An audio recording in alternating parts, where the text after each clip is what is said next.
سال 92 فرانت خلقی خود رو برپا کننده ایسای کنستیتوسیونی چیز کرده، اعلان کرده بود.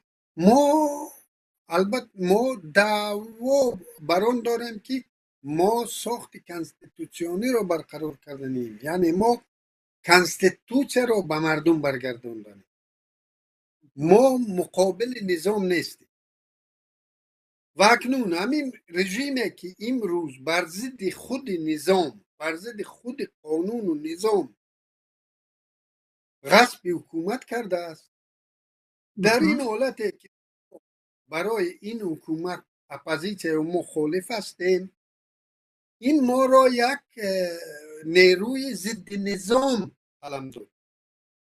یعنی ما پیمان ملی، انجمن آزاداندیشان یا نهضت اسلامی یا کدام نباشد،